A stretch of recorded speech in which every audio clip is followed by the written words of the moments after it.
É uma honra para mim compartilhar espaço com essas três figuras da cirurgia endoscópica brasileira, tanto na Uniportal quanto a Biportal. E para começar, eu gostaria que cada um deles, e depois eu, fizesse uma pequena introdução do seu currículo e qual foi o primeiro contato com a endoscopia e como foi a evolução. Começando pelo mais velho, aí não sei quem que é o mais velho. O Minsu acho que é o mais novo aqui. Sou mais novo aqui. Entre o Rodrigo e o Henrico, eu não sei quem que é. Pode fazer. Primeiro é um prazer para mim estar aqui, né? Lado de pessoas tão importantes que sempre foram referências nacional na cirurgia endoscópica, né? É uma honra para mim, lá de Goiânia. E o primeiro contato que eu tive na cirurgia endoscópica foi em 2012. Eu participei de um treinamento que havia, que era da Rivo, chamava Rivo Academy, que era em Itatiba, né?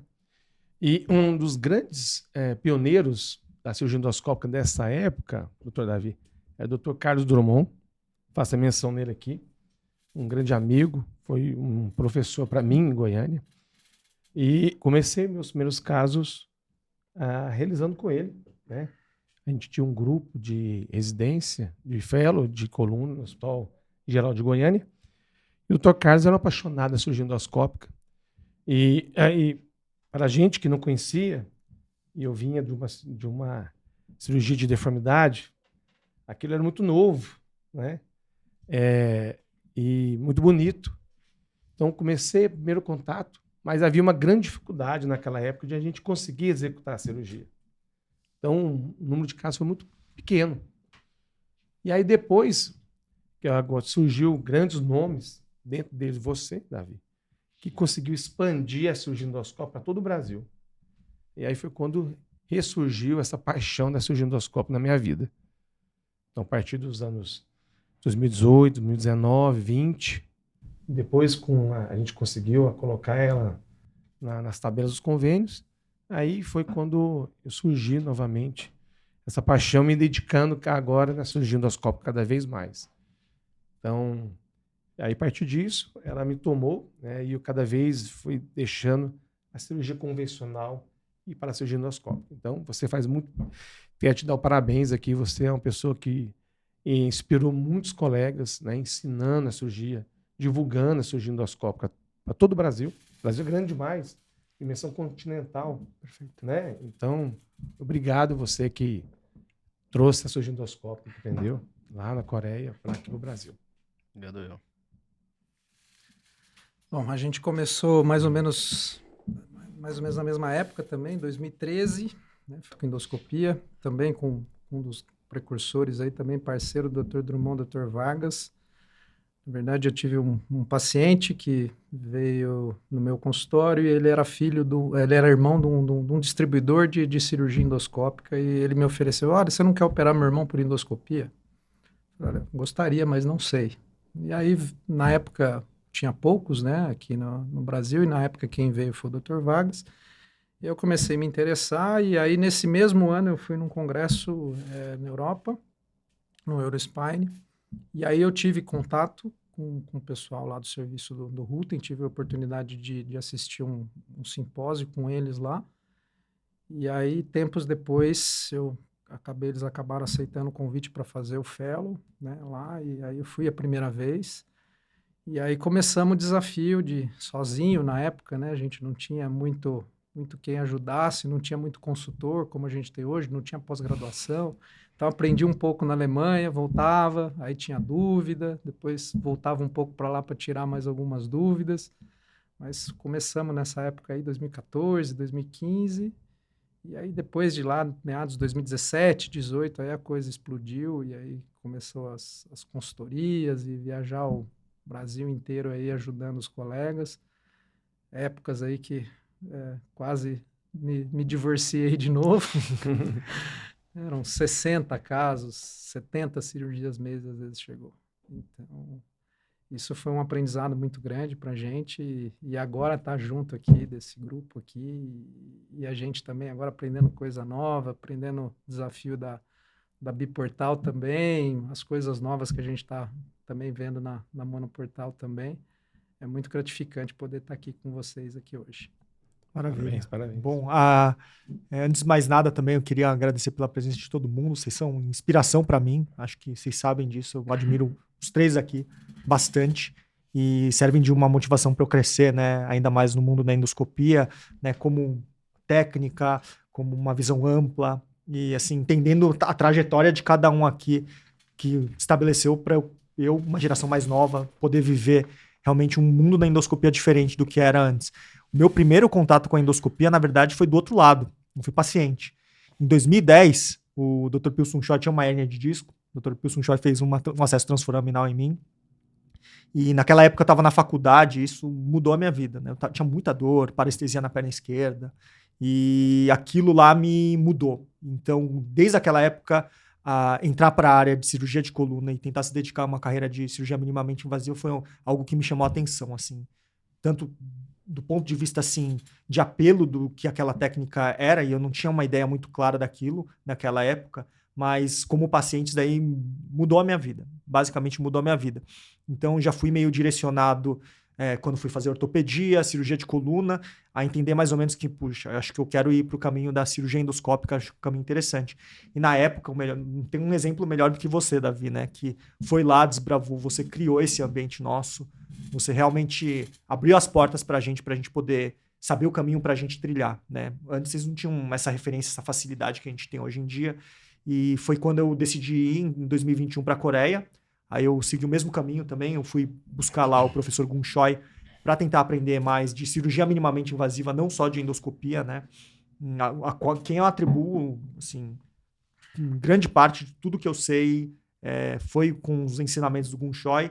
Na época também eu tive muito direcionamento dele, né, para visitar outros serviços e entender como que a endoscopia estava lá na Coreia e eventualmente aprendendo mais do momento que a Biportal estava ganhando tração lá na Coreia, né? Isso em 2021, na época da pandemia, foi mais ou menos a época em que estava meio para assim nos congressos, né? Metade do tema uniportal e metade biportal, mas naquela época de pandemia. E eu fui entendendo mais. No começo, como eu fiz minha formação toda em endoscopia lá na Coreia, fui entendendo mais da cirurgia uniportal, seguindo os conselhos do próprio Gun Choi, né, que foi um excelente conselheiro, deu os melhores conselhos para mim. E eu segui nessa parte de uniportal. Aí, quando acabou a pandemia, teve uma virada de chave lá, que a gente percebeu que mais ou menos 60%, 70% de cirurgiões novos, né, estavam indo para o caminho de fazer a cirurgia biportal, aprender a IUB por diversos motivos que a gente pode discutir também, mas que é uma técnica viável. E nesse meio tempo eu pude conhecer outros professores da Biportal que abriram minha visão do que a endoscopia estava sendo naquele país, assim. Acho que era um misto dos dois, assim. Então foi uma experiência muito gratificante. Acho que poderia dizer que foi a melhor experiência da minha vida. Acho que foi a melhor decisão de ter visto, ter conhecido os outros mestres, tanto da Biportal quanto da Uniportal, para então formar esse conteúdo de endoscopia que eu aprendi, né? Mas basicamente seguindo os passos do Davi para tentar aprender qual que é o caminho, né? Eu brinco, né? É a trilha do herói, né? Qual que é a trilha do herói? Então a gente vai seguindo esses passos. O que você mencionou aí de seguir os mestres é engraçado porque o primeiro contato foi exatamente vendo o Gun Choi. Ele tinha sido convidado aqui para o Brasil para aquele congresso que era organizado pelo Dr. Pio, o Cominco. Sim. E ele veio apresentar aulas, eu lembro aqui naquele centro de convenções lá do Ibirapuera. E as aulas dele, ele mostrava a remoção das hérnias de disco, e você via o nervo, você via o disco, você via a anatomia muito clara, a anatomia óssea. E foi o meu primeiro contato, não apenas com endoscopia, mas meu primeiro contato quando você via realmente a anatomia do jeito que ela era. Porque a cirurgia olho nu, do jeito que a gente fazia na minha residência, eu estava na residência naquele ano, em 2008, estava na R4. Você não via as coisas, você não via as estruturas, tinha sangue. Por mais que você aspirasse, que você fizesse uma hemostasia precisa, cuidadosa, você não tinha a mesma visualização que você tem na endoscopia, pelo menos no uniportal. Então, só o fato de você poder ver a anatomia, para mim, foi uma mudança de paradigma. Aí eu apliquei para o programa de fellow da SBC, da Sociedade Brasileira de Coluna, e fui aluno do Gun Choi. Fui para lá quando eu terminei meu R5, fui para lá para a Coreia em 2010. Eles são uma escola de referência mundial no acesso transforaminal. Senti que faltava alguma coisa para aprimorar o acesso interlaminar. Aí eu fui para a Alemanha em 2014. tive meu primeiro contato com a equipe do Ruten. E foi uma coisa maravilhosa. As duas escolas se complementam muito, tanto a coreana quanto a alemã. E eu sou muito grato na escola alemã também, porque eles complementaram a minha formação, a formação que eu tive na Coreia. E estamos hoje, aí graças a essas duas escolas, a endoscopia do Brasil está no pé que está. Perfeito. A gente tem que ser muito grato a eles. Tem uma pergunta só para fazer assim, Davi. Eu sei que é uma resposta difícil, mas quando você estava naquele começo desbravando a endoscopia aqui no Brasil, porque não tinha material, o pessoal tinha um conhecimento muito assim limitado do que a técnica era, dos resultados, né? Uma dúvida muito grande, mas em 10 anos, assim, 15 anos de endoscopia, você já imaginou que poderia virar o que virou hoje, assim? Olha, não imaginava. Não imaginava porque, na época que eu fui para a Coreia, as indicações eram restritas. Era só para hernia de disco. Existia a possibilidade de, eventualmente, evoluir para tratamento de estenoses, mas era uma coisa muito além. Olha, se evolui muito para chegar na estenose, o material precisa mudar muita coisa. Realmente, o material mudou bastante, mas, assim, foi muito rápido. Foi muito mais rápido a transição para a evolução, para a expansão das indicações de endoscopia, foi mais rápido do que eu imaginava. Assim, não imaginava que ia chegar tão rápido assim. Uhum. Foi menos que 15 anos, né? Menos que 15 anos, sim. E hoje em dia, assim, imagino que na cabeça do cirurgião mais jovem já, assim, não tem como não pensar em tratamento de doença degenerativa, não tendo uma instabilidade grosseira, não pensar em endoscopia, né? Assim, endoscopia, ela se torna uma opção, seja ela por biportal ou por uniportal, para a gente conseguir fazer esses tratamentos, né? Até a gente vê uma expansão das indicações, né? Assim, para indicações também assim que antes eram mais controversas, mas estão ganhando espaço, assim, você vê um caso publicado, o outro com bons resultados, né? Acho que você estava num desses casos também, né, Rodrigo? Que era de uso de técnica biportal com remoção de tumor. Isso, Sim, intradural, sim. né? Eu tenho 2 casos de tumor, né? Apesar de ser ortopedista, não sou neurocirurgião, mas eu chamei um colega, né? Então, eu vejo que a cirurgia endoscópica ela vem cada vez ganhando mais, ampliando mais suas indicações. E é um caminho igual a cirurgia abdominal, né? Hoje, praticamente, faz toda a cirurgia abdominal por vídeo. E a cirurgia da coluna também, ela está nesse caminho. Artrodese, tratamento de múltiplos níveis de artrodese para deformidades degenerativas, tumores, né? Revisão. Então, eu acho que esse amplo aspecto indicativo hoje da cirurgia endoscópica, ela trouxe uma satisfação e, principalmente, diminuição de complicação e risco. E quem ganha, além do cirurgião, é o paciente. Entendeu? Então, acho que é um caminho que não tem volta mais a cirurgia endoscópica. Importância da formação da cirurgia endoscópica brasileira, muitos fizeram curso com vocês, aprenderam, né?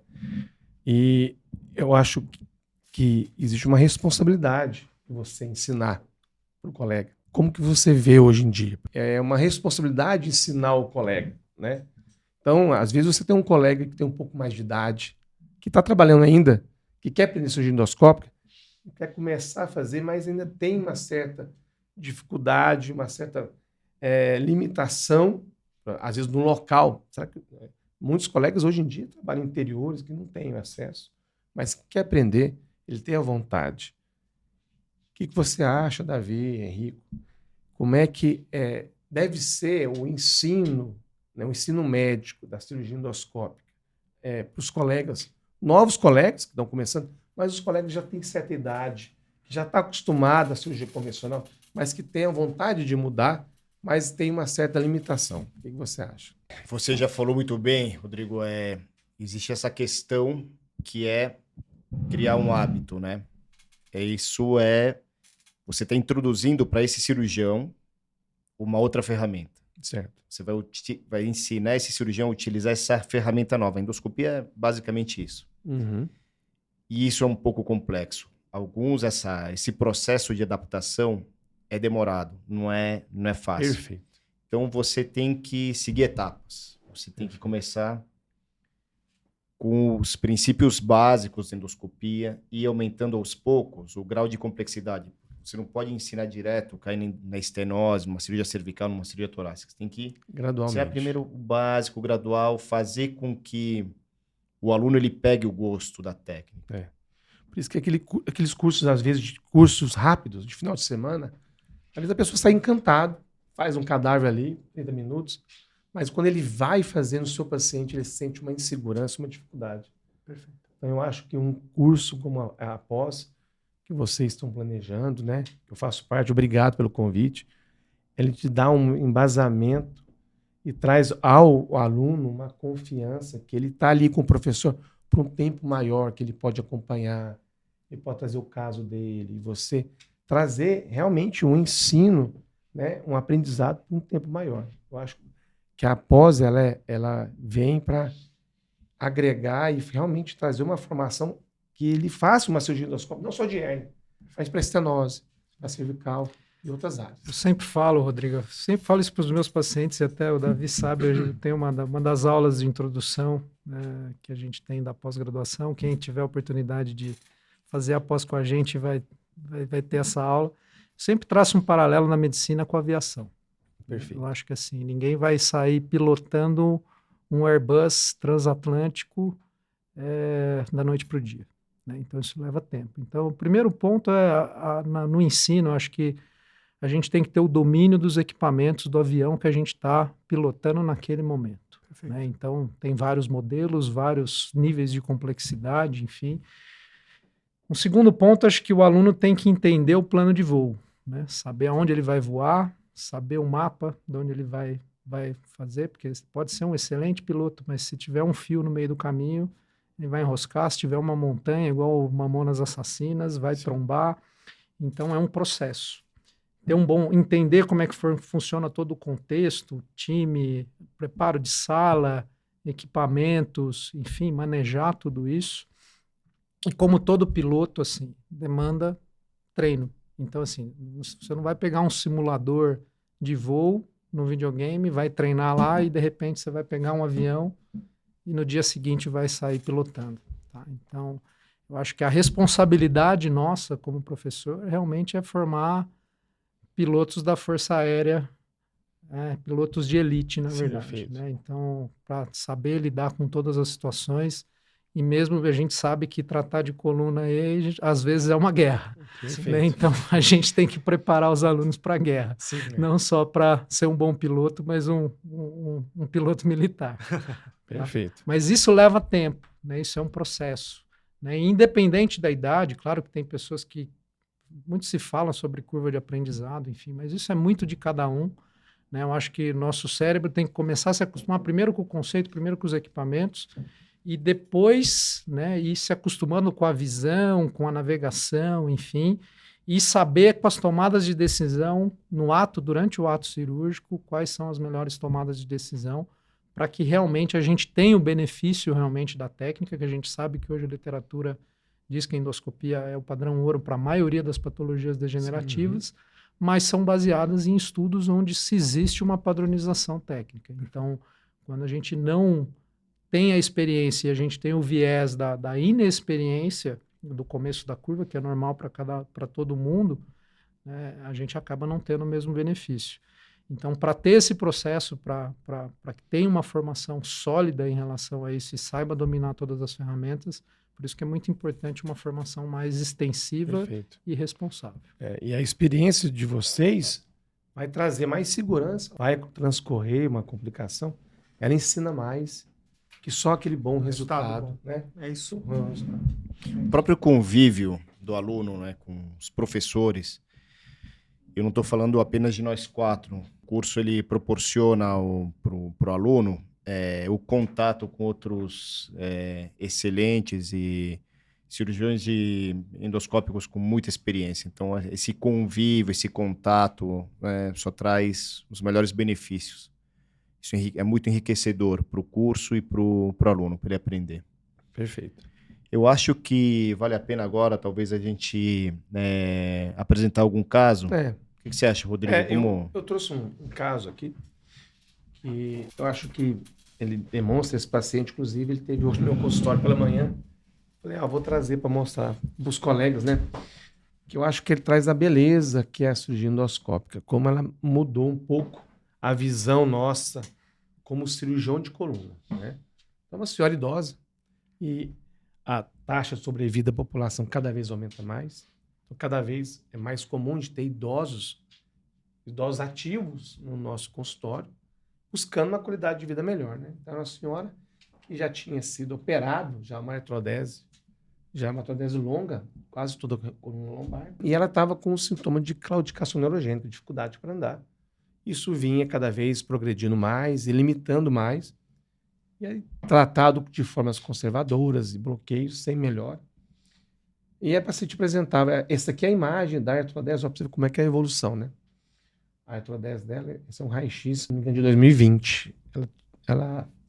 O arquivo anterior não tem, né?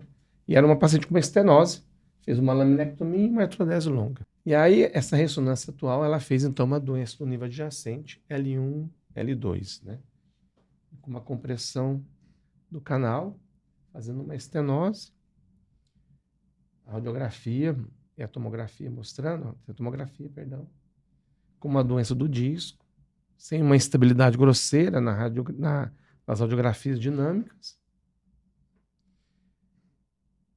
E, nesse caso, será que a gente faria uma nova artrodese? Subiria essa artrodese? Né? Então, esse caso, para mim, antigamente, não teria dúvida nenhuma. Eu iria revisar, subir a artrodese ali. Talvez parar em T12, em T10, medir como é que está o equilíbrio da paciente. Só uma paciente já com mais certa idade e com uma osteoporose. Né? E como é que você pensaria nesse tratamento, doutor Davi? Você acha que cabe a cirurgia endoscópica para esse caso aqui, dessa estenose? Olha, esse caso, parabéns, porque esse é um caso clássico. A gente recebe cada vez mais esse tipo de situação no consultório. Tenho certeza que os 4 aqui, com alguma certa frequência, acabam lidando com essa situação. Até porque a gente está vindo de uma época em que se artrodesava muito. Muito. O parafuso pedicular, de certa forma, ele resolveu alguns problemas, esse medo da instabilidade, né? Então, nos anos 90, nos anos 2000, principalmente, o pessoal tinha muito medo da instabilidade e o pessoal saía artrodesando. E isso trouxe um problema. Então, essa doença do nível adjacente, a gente vê cada vez com mais frequência. Geralmente, os casos que eu vejo são pacientes com estenose no nível L3 e L4. Uhum. Porque, graças a Deus, a gente não vê artrodeses tão longas, não é tão frequente. A gente vê a artrodese de L2 a S1. Geralmente mais L4, a S1, L4, L5. Enfim. Mais a fisiopatologia mesmo. O paciente cria estenose e o interessante do teu caso é que ele tem sintomas puramente neurológicos. Certo. Sintomas puramente compressivos. Paciente idosa, 79 anos, que claudica, sintomas compressivos. Tá? Não vejo motivo para a gente ampliar a morbidade da conduta cirúrgica. Essa paciente precisa, ela pede uma cirurgia, ela está em uma situação de sofrimento neural e uma descompressão simples resolve o problema dela. Perfeito. Se a pessoa não tem familiaridade com endoscopia uniobiportal, uma descompressão simples, aberta, mini-open, resolveria. Uhum. Para quem tem a possibilidade, a familiaridade com o uso da ferramenta da endoscopia, seja ela uniobiportal, acho que aqui é uma indicação perfeita para esse paciente se beneficiar. Acho que essa seria a minha indicação. Perfeito. Eu concordo com o Davi também em relação à indicação. Eu também acho que a endoscopia é maravilhoso nesses casos. Parabéns pelo caso. E você comentou do balanço sagital, né? Uma coisa muito interessante é que, assim, paciente de nível adjacente que desenvolve estenose, muito provavelmente é pela sobrecarga mecânica que ele tem no nível adjacente, e a estenose vai ter uma tendência no paciente idoso, por mais que a artrodese seja bem feita, tenha lordose, enfim, o paciente adotar uma postura mais em flexão por conta propriamente do sintoma da estenose. Então, se você fizer uma descompressão posterior bem conservadora aí, tirando mais o ligamento amarelo e liberando os 2 recessos, esses pacientes melhoram muito. Perfeito. Né? E a coluna do idoso a gente sabe que é uma coluna já anquilosada, enfim, ela tem uma alteração do disco ali, tem um pouco de subluxação facetária, mas os sintomas, como o Davi falou, são puramente neurológicos, claudicação, e a vídeo aí cada vez mais para esse tipo de indicação, ela tem tido resultados maravilhosos. Perfeito. Maravilha. Em relação a esse caso, inclusive, tem um caso muito similar que eu tinha feito também, que tinha uma artrodese de L2 a S1, um paciente que foi feito os implantes e teve essa degeneração do nível adjacente, e eu optei pela técnica endoscópica realmente para fazer essa descompressão, e tudo ocorreu super bem, mas uma coisa que eu achei engraçada nesse caso, assim, engraçado, né, com as suas devidas ressalvas, né, mas eu percebi a cirurgia que foi feita antes, porque tinha muito enxerto ósseo em cima do ligamento amarelo. Então, quando eu fui começar a drilar e liberar o ligamento amarelo mais cranial, eu comecei a ver que tinha uma maçaroca, assim, que não é familiar como o ligamento amarelo é um marco anatômico. E mesmo depois de tirar o ligamento amarelo, muitas vezes há uma membrana que fica superficial ao saco dural, né? Então, assim, é um caso que dá trabalho, né? É um caso que realmente tem que ter o seu devido respeito, não é uma simples descompressão, né? No nível virgem, né? Você pode ter vários percalços que você tem que tomar mais atenção para você tomar cuidado na hora da descompressão. Então, ter essa noção anatômica, entender bem o caso, fazer uma leitura bem com os exames e se planejar bem para a cirurgia, acho que isso daí realmente ajuda a vida do cirurgião na endoscopia. Eu fiz agora uma análise retrospectiva dos casos meus de doença do nível adjacente que eu tratei por descompressão. Só descompressão simples. E, se eu não me engano, foram 24 casos. Mandei agora, até para o Congresso Brasileiro agora. E desses, somente um segmento de 1 ano. Fiz a descompressão, esperei 1 ano, igual um segmento que essa paciente está, e fazia raio-x dinâmico 6 meses e depois com 1 ano. Só um caso evoluiu com uma instabilidade e evoluiu para uma artrodese. Lógico, aí o follow-up ainda é curto, né? Tem que esperar mais. Mas eu acho que você dá a chance para o paciente de fazer só a descompressão, sem precisar de subir essa artrodese, sem levar o paciente, às vezes, um tratamento que às vezes o paciente tem osteoporose, você só o parafuso, pode soltar, pode ter uma complicação relacionada à artrodese. A cirurgia endoscópica ela é muito boa. Então, aqui é o resultado do paciente, né? Eu fiz uma descompressão biportal, vou voltar aqui no vídeo, perdão. Então, você vê que é um nível muito alto, né? Então, a gente tem que tentar preservar o máximo da faceta. Então, eu descomprimi para me ver no ombro ali, sentindo o ombro estava livre. Tá? Né? E esse aqui é o resultado pós-operatório, né? Pré e pós, perdão. Pré e o pós. Pré e o pós-operatório, a gente vê que a descompressão bastante, né, das facetas. E você vê que a gente ganhou, você vê que as radículas muito apertadas, né? Você achou tecido gorduroso, lipomatose no canal? Esse sinal branco no topo, no dorsal, saco dural. Então, eu vejo que os pacientes que têm, além da estenose, têm esse sinal, são mais sintomáticos. Tem uma lipomatose. Não é uma lipomatose franca, sim, mas é um acúmulo de gordura que acaba contribuindo com sintoma neurológico. E é difícil, né? Às vezes tirar essa gordura, né? Às vezes sangra, né? Então, assim, a gente fez a tomografia também, pra gente ver a faceta preservada, né? Então, é um caso que eu acho que a cirurgia endoscópica trouxe um resultado muito bom para esse grupo de paciente idoso, né?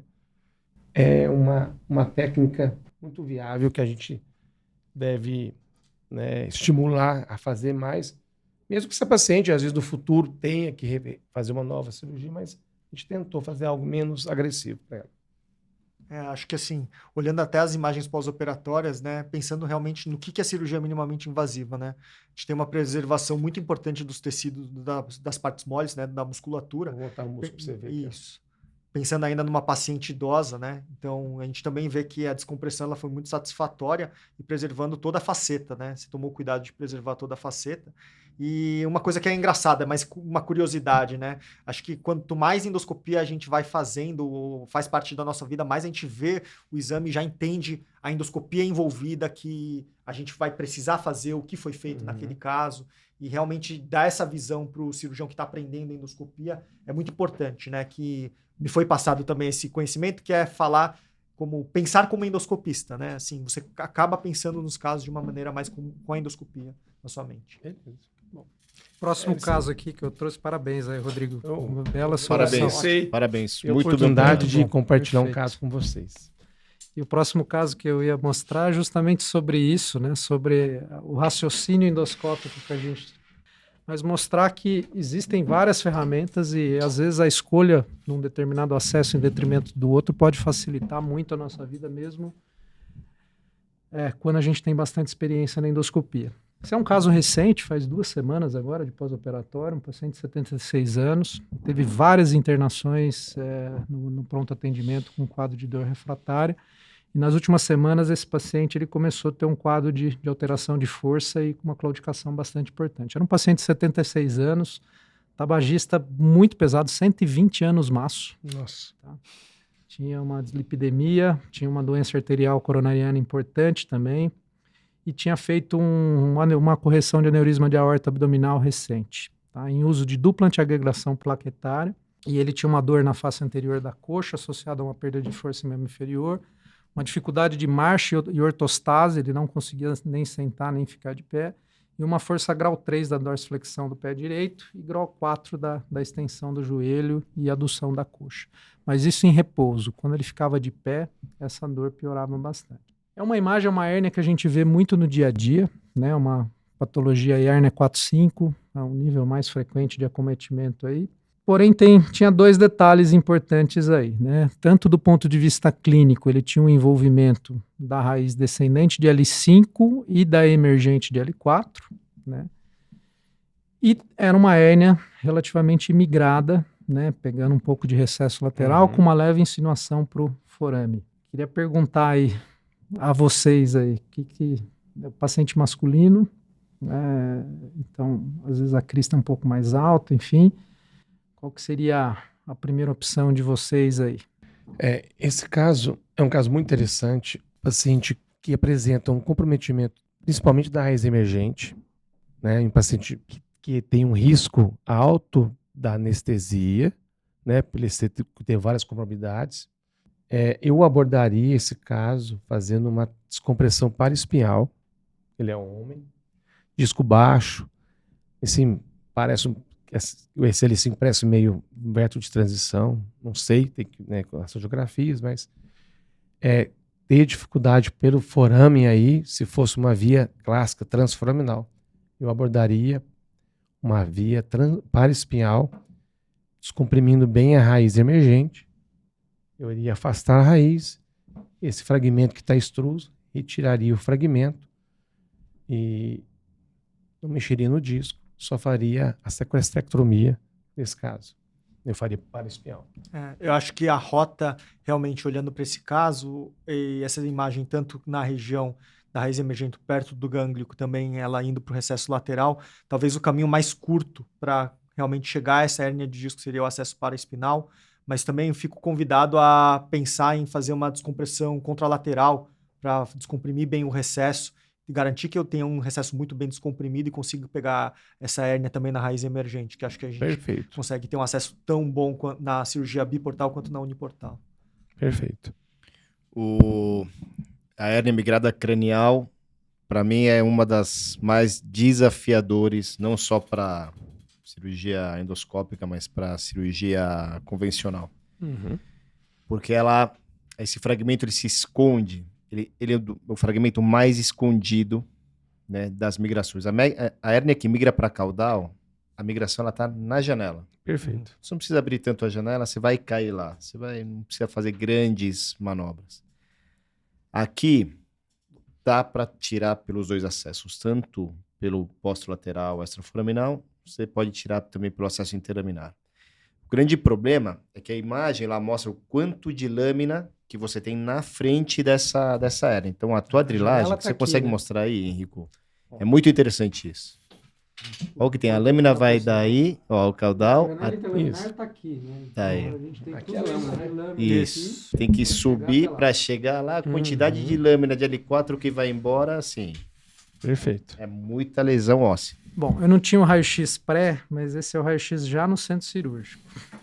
É. Você vê assim, olha, se você considerar que a migração tá para cranial, ela tá chegando no pedículo, né? Então olha a quantidade de lâmina que você tem que drilar para chegar lá. É. Perfeito. Ao passo que você vai pelo forame, você tem, digamos, um espaço melhor. Só que a gente tem um pequeno problema de entrar pelo forame, que é a raiz emergente. Perfeito. Como que a gente faz? Então, tecnicamente, isso daqui é muito interessante pro aluno que vai aprender, vai fazer nosso Endoscopia. curso. Que a melhor forma de você conseguir acessar essa hérnia sem machucar o nervo é fazendo uma boa foraminoplastia. Então, e a foraminoplastia vai até o tip da SAP, disseca o ligamento amarelo, olha a cara da raiz, disseca a axila dessa raiz, e medial a ela você consegue chegar, o teu instrumento chega pelo acesso posterolateral. Fiz alguns casos, não precisou drilar muito, não são cirurgias demoradas. Perfeito. Monitorando é muito importante. Eu acho que esses casos se costuma chamar uma monitoração, Henrique? Né? Sim, mas nesse caso acabou não usando porque era urgência. Não tinha agenda do neurofisiologista e a gente tinha tiro único para... Entrou 6 da tarde essa cirurgia. O Perfeito. paciente estava muito sintomático. Mas eu daria preferência para o acesso pós-lateral. Acho que é mais... Detalhe que mais acho que todos nós estamos discutindo aqui no caso é que assim, é justamente esse. O fragmento herniado ele está nessa projeção, né? A entrada da janela interlaminar, a gente nem consegue ver uma janela, mas provavelmente a borda inferior da lâmina aqui está mais ou menos aqui, né? Então, um acesso interlaminar aí, não que não seria possível, mas seria bem trabalhoso, paciente idoso, tá? Ao passo que no perfil a gente vê um forame muito bom. E essa é a grande beleza, acho que, da endoscopia. Eu acho que a gente tem todos esses acessos, acho que o racional do acesso também foraminal posterolateral clássico, também com a drilagem da ponta da SAP e de parte do istmo, a gente também consegue um bom acesso. Mas existe um outro acesso também muito interessante, como eu comentei, eu tive a oportunidade de ter a formação com o Rutten, que é o acesso extremo lateral. Tá? Então, olha o tamanho do forame. Então, quando a gente entra no acesso extremo lateral, sem a manipulação do gânglio, trabalhando por debaixo do gânglio, a gente conseguiu praticamente em 7 minutos chegar na herniação. Tá? Então, aqui está o videozinho inicial da cirurgia. A gente já está vendo aqui o espaço do disco, a gordura epidural ali. A nossa esquerda está a raiz emergente de L4. Eu já estou vendo ela cranial. Está vendo? Meu bisel está aberto para baixo, então eu não comprimo o bisel contra o gânglio da raiz. E em exatos 12 minutos e meio, a gente chegou no fragmento sem nenhum tipo de drilagem. Parabéns. Ótimo. Aí a gente já vê aqui o ligamento longitudinal posterior aqui. Aqui é já a raiz de L5, eu estou de subligamentar aqui. Uhum. Né, ali tinha um fragmento de end plate ali que tinha saído no final. E ambas as raízes aí, tanto aqui o ligamento amarelo do recesso, ali embaixo a gordura e o canal e a raiz emergente. Aqui a porção caudal, né, o disco.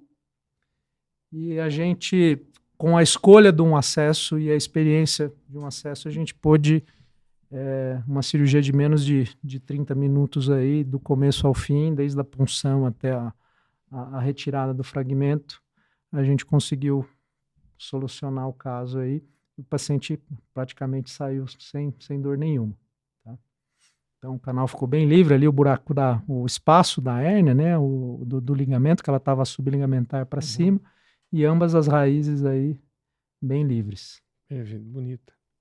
A imagem é uma anatomia muito bonita, né, que a gente vê nesse acesso. Mesmo advogando pela UBI, acho que não há nenhum acesso tão único quanto o acesso pela via foraminal, né? Realmente é um acesso que a gente consegue fazer na UBI muito bem também, Mas é muito importante que o cirurgião tenha também o instrumento da cirurgia transforaminal quando ele for aprender a cirurgia uniportal, né? Acho que é um ponto essencial, porque é uma arma muito importante para o tratamento, principalmente como você está mostrando nesse caso, assim, excelente. Eu acho que essa é a grande beleza da endoscopia. Eu acho que quando a gente domina Sim. todas as técnicas e domina a anatomia, domina a indicação, eu acho que a gente consegue sempre tomar as decisões e, assim, a decisão que eu tomei aqui também, assim, é baseada também na radiografia simples, né? Pela urgência do caso, enfim, acabou que, infelizmente, não foi feito no pré-operatório, mas essa decisão ali eu tomei já a hora que eu posicionei o paciente, olhei e falei, não, interlaminar aqui vai tomar, não que não dê para fazer, mas o paciente era muito mórbido, né? Tinha uma dificuldade de ventilação muito grande. O tempo né? dele. Anestesista, então, quanto menor o tempo de ventilação mecânica para ele, melhor. E quando eu vi que a crista dele era baixa e o forame no perfil era um forame amplo, né? E a gente tem que sempre lembrar que, assim, é uma porta aberta, o forame é uma porta caminho, aberta, um caminho aberto que a gente tem para o canal. Então, nessas situações, assim, esse acesso ele cabe como uma luva, né? Para hérnias centrais eu gosto bastante também. E aquilo que o Davi falou, acho que não é a escola transforaminal, a escola não. A escola é endoscopia, não é a escola biportal, não é a escola monoportal. É endoscopia. Eu acho que você tem que saber dominar todas as técnicas e saber decidir qual que é a melhor ferramenta para aquela situação naquele determinado momento. Perfeito. Henrico, parabéns. Lindo caso. E o jeito que se finalizou, muito elegante, muito legal. Parabéns. Com certeza o paciente ficou muito bem. Eu acho que esse raciocínio que é o importante para quem faz endoscopia de coluna, né? Saber tomar a decisão e saber, de novo, estabelecer qual que é o nosso plano de voo. Sim, perfeito. Perfeito. Parabéns, Henrico. Achei que foi uma estratégia muito boa. E você falou algo que é importantíssimo. Nossa ideia aqui é formar cirurgiões de endoscopia, que domina tanto a técnica uniportal como biportal. Né? Perfeito. Não só, eu só faço biportal, eu só faço uniportal, que ele sabe fazer as duas técnicas e para cada caso ele vai particularmente escolher que ele seja melhor, que ele domina mais. Perfeito. Eu acho que é a nossa ideia, né? Você vê a evolução que a endoscopia ela teve, né? Assim, você dá as opções de seja um portal ou 2 portais, o cirurgião ele tem várias armas para tratar aquela patologia, muitas vezes pela menor rota possível, a menos agressivo possível para pensar, mas ter o raciocínio de diferentes instrumentos para tratar a mesma patologia é muito interessante, né? Muito importante. Então, acho que para os cirurgiões mais novos que estão se formando agora, é realmente criar esse raciocínio e entender de que as duas técnicas estão aí para poder serem utilizadas de uma maneira baseada na experiência dele e numa leitura adequada de cada caso. Perfeito. Muito bom. Quero agradecer a todos vocês. Acho que foi muito produtiva essa discussão, essa apresentação aqui do curso. Sempre muito enriquecedor juntar cirurgiões do gabarito de vocês. Eu aprendo muito também, é um prazer enorme. A gente pode dar seguimento aí ao nosso curso aí, sem dúvida a gente vai ter muito sucesso.